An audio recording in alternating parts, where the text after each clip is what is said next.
If you're like every other artist on the planet, at least at some point in your artistic journey, you're not gonna like your art. So fortunately, in order to get to your masterpiece, you're gonna need to make a lot of bad art. But don't worry, there's a method to the madness. Well, hey friends, welcome back to the channel. If you're new here, my name is Nicholas Jackson and I'm an artist in northern Minnesota. And in this video, we're gonna explore how the bad art that we produce is the key to getting good. Get good.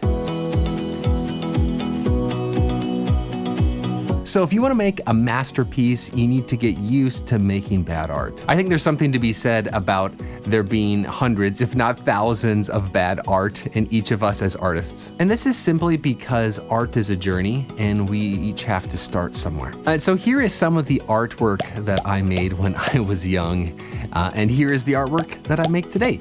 And as you can see, there's been a lot of changes. By no means have I somehow arrived, and there are a million things that I would change and improve about my art, but what you can see, and the key here, is the improvement. So by practicing over and over again, you're going to get better, but you have to be okay and get used to making art that just doesn't look great the first try. So by being comfortable making mistakes, you're gonna get better really quickly. And so the main point here is that you have to start drawing and not expect it to turn out the first time or even the first 100 times. So when someone finds out that I'm an artist, I get the same response about half of the time. Wow, dude, like, that's amazing.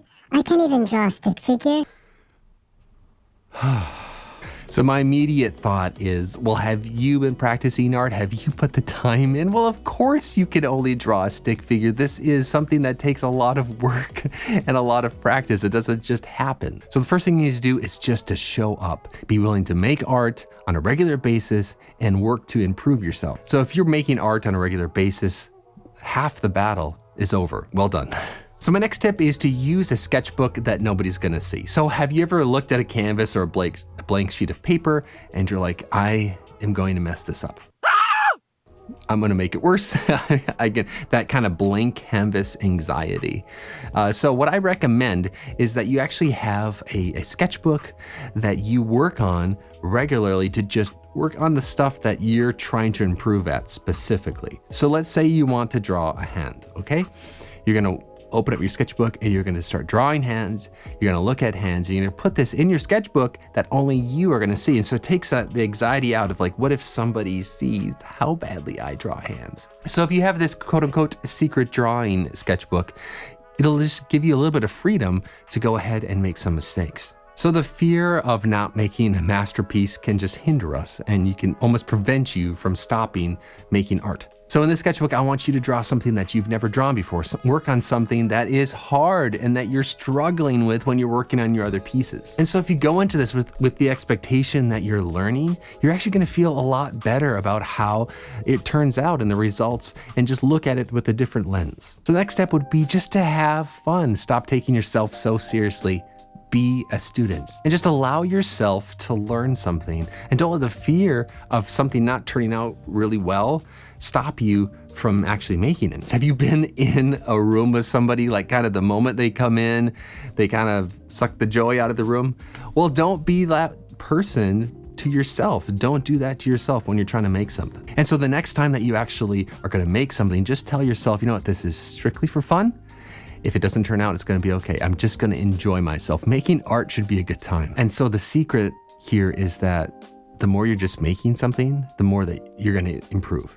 So if you focus on actually just having fun, you're gonna be drawing or making art more, and then you're gonna improve. It's gonna happen. You can set aside other time to be a student and to study really hard, but set aside specific time just to have fun. So a really important question to ask yourself is kind of what is your main goal when it comes to making art? Are you making art your career choice? Or are you doing it just to have fun? Now, if you're doing it just to have fun, that's gonna be a complete change of mindset than if you're trying to like grind something out in order to make this your career. So if you're doing this just to have fun, you need to relax. So just try and relax. Enjoy it and accept that it's gonna be a lot of bad art coming through as you make it. And just embrace the journey and just enjoy it. Progress will come as you make it. So, learning and the study of art is not like a straight line. Sometimes you zig and zag, and sometimes you kind of make steps. And sometimes those steps are gonna be a giant leap the next time. And that's super exciting, right? I remember this day when I figured out how to draw hands. And I would say that it was a large leap. And it kind of happened. And I was sitting in my studio and I was like, what is going on? I figured out something that was after a lot of work and a lot of drawing hands, but something kind of clicked for me. And that can happen to you as well if you just allow yourself and take the time to study. So no matter what your path is going forward, set some goals and stick to them. All right, so this next step is to critique your own art. Learn how to do this because this will change absolutely everything. You're never going to get any better unless you can look at your work objectively and say, this is what needs to improve. Critique is almost a 4-letter word in our culture where we just stay away from it as much as possible. But if you can learn how to look at your work objectively, decide what's great and what needs to improve, you're going to be able to chip away and actually start getting better. And so if you are afraid of critiquing your own work, you are in good company. It can be a bit stressful, at least when you're starting out, to look at your work and be like, oh, I'm gonna have to look at this and decide what needs to be changed. So what you can do is kind of take this a step at a time. Start by telling yourself, what do I like about this piece? What's good? What worked? And then after that, you can start to say, what about it did I not like? What needs to change? And then eventually you can start kind of going down this mental checklist, composition, color, gesture, drawing, lighting, anatomy, perspective. The list kind of goes on. And while you're making art, you're kind of always doing that. You're always checking those things. And as you do that, it's going to improve. And if you start doing this, soon it'll just become an automatic part of your process that you do pretty much at every stage of art making. All right, so we have to talk about comparison. Comparison is a trap. It's a trap! It is a trap to look at others' work and make a judgment about where you should be as a person or as an artist. So I've been using the term bad art. What exactly does that mean? When I'm talking about bad art, I'm talking about bad art for us, not bad art for somebody else.